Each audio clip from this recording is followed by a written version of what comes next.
What's up, guys? This here's E. coli, and today we're going to be checking out Space Station 13 and how to play as the Blob. Now, before I get started, I want to give a shout out real quick to T. Weston, who suggested that I do the tutorial today for the Blob. I just want to say hi, and I appreciate you guys' feedback and comments and whatnot. Real quick, I'm going to go ahead and let this person out of my freaking office. Get the fuck out of here. Get lost, douchebag. Anyways, as you can tell, for this particular tutorial today, I went ahead and spawned a couple of AI-controlled NPCs. That way you guys can see, obviously crew interaction and whatnot when you play as the Blob. So that'll come in handy in a little bit.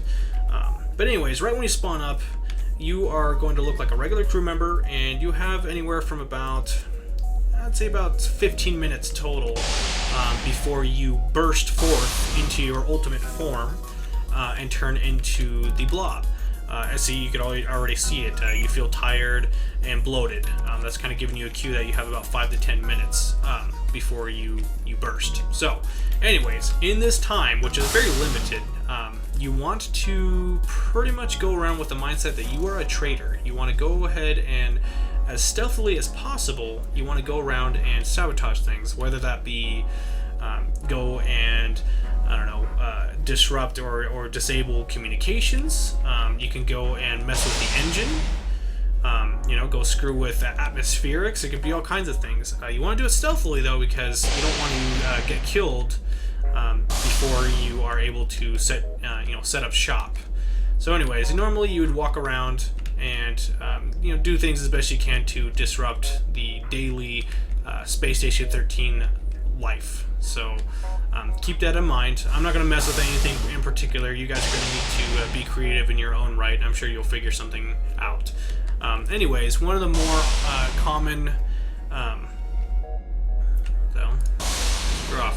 Anyways, one of the more common tactics is to find an area, usually within the maintenance shafts, that's semi-close to a area that would deny your crew. And what I mean by deny your crew is the same as as what I meant with the Xenos.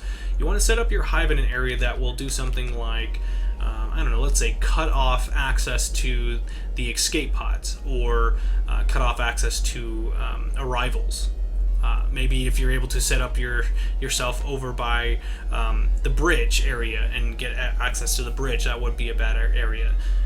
If you can get access to the maintenance area close to the armory, things like that, you want to put yourself in a position that will deny your crew the ability to fight back. So keep that in mind when you're setting yourself up. For today's tutorial, I'm going to go ahead and put my little nest egg up right where I'm standing here. And this way I can kind of show you guys how to expand for the first few minutes in a stealthily manner as much as you can possibly do so. I do have a good maybe 5 minutes or so before I burst, so I'm going to go ahead and relax and wait for that to happen. You can see that's already on its way. You feel like you're about to burst, so that should give me about I'd say maybe another 3 minutes before I burst. So I will be right back.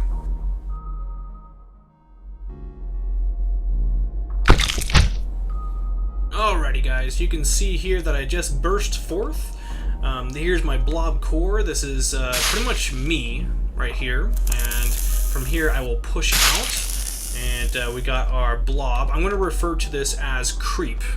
If you guys play any StarCraft, this stuff really reminds me of the creep that the hives make, so I'm going to go ahead and refer to it as that. Anyways, there's two types of Blob. There's regular Blob, and then there's strong Blob. Now the strong Blob is highly resistant to like brute damage, fire damage, atmospherics, etc.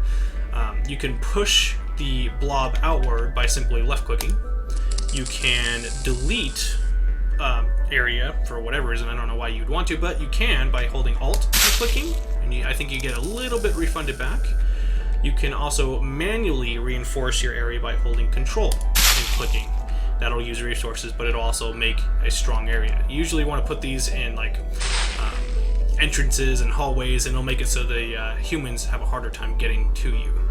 Anyways, right off the bat, we want to be as stealthy as we can, even though our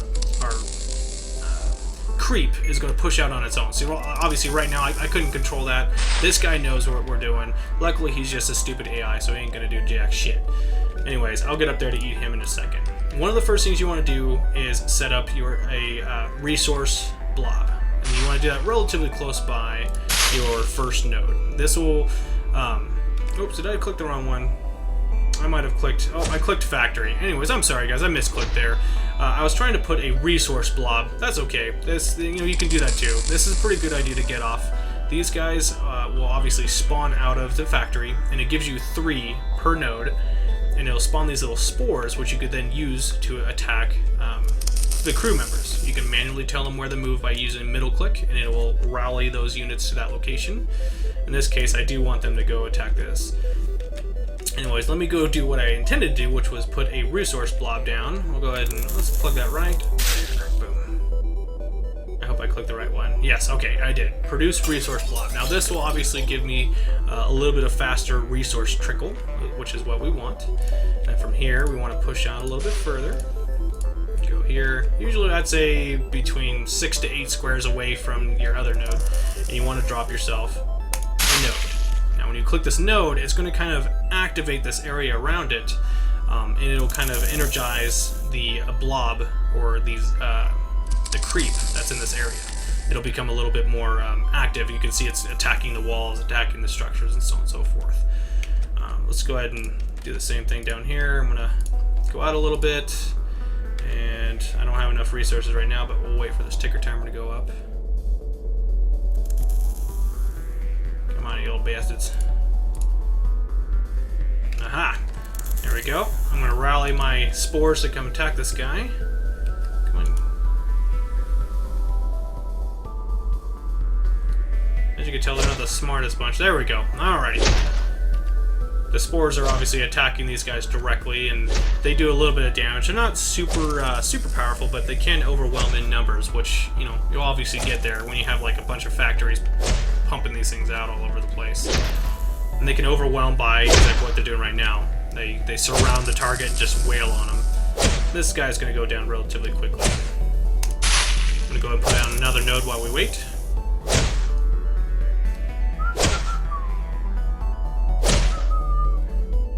Oh, this guy's got a lot of armor. There he goes. Alrighty. And he goes down for the count. And I guess we're going to go ahead and eat the dog too. That's cool. Anyways, now that we got a downed crew member, whether he's unconscious or what, it doesn't matter. We're going to go ahead and move this creep, and we're going to put the creep on his body. And I'll show you why in a second. Anyways, you want to continue kind of pushing yourself outward towards specific directions. You don't want to necessarily just go random. I mean, you can, but that's probably not going to end well for you. And once again, you want to do, you want to put this strong blob in corridors and stuff. That way they can't, it makes it harder for the crew members to get to you. So keep that in mind. And there we go, another blob. Pushing these guys out further.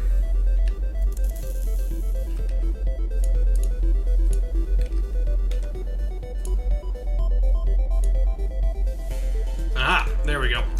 So, now that you notice, he has turned into a zombie. A blob zombie, more specifically.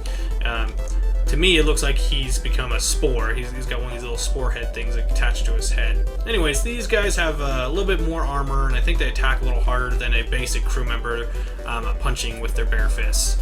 So, they're not super powerful, but, they can be super helpful. The crew, it would be definitely in their best interests to take their bodies. So like if a couple people die while fighting the blob, they want to take the bodies and space them, or obviously take them down to the genetics and have them respawned and everything in, because if they leave the bodies on the ground, you can use them against the crew by zombifying them. So anyways, we're going to go ahead and put more nodes down. No, I can't. See, you got to go a certain number of spaces away before you can put these nodes down. And you just want to ever expand outward and just kind of put more pressure. But don't forget to put down these little resource nodes, which I don't think I have enough resources. Come on. Slowly. Anyways, I actually got distracted by talking, and I forgot to put these little resource things. If you don't, it'll take a long time to get these resources back up. It's it's not hard to get distracted by attacking things and forget to put those down, so try not to do that. But anyways, you're going to push out forward and in every direction and so on and so forth. Now, the other thing I wanted to show you real quick was, let's say you are fighting the crew and they whip out a bunch of flamethrowers and you're not really doing all that much damage to them and they're just burning you away and you're just having a hard time. Well, it might be time to switch, or aka readapt your chemical makeup. And that costs 40, which we're good there. So you simply go boom, it'll change your color, and then it'll also define what it is. So we are changed to the replicating foam regent, which will do medium brute damage and replicate when damaged, which that's kind of interesting. This would be super helpful. Now, if I remember right, you can do this endlessly. You can literally change this, and it randomizes. So it's, you know, it might take you a while if you pick a good one and you change. It might be a while before you get back to it. So keep that in mind. You can't just pick. It's always randomed.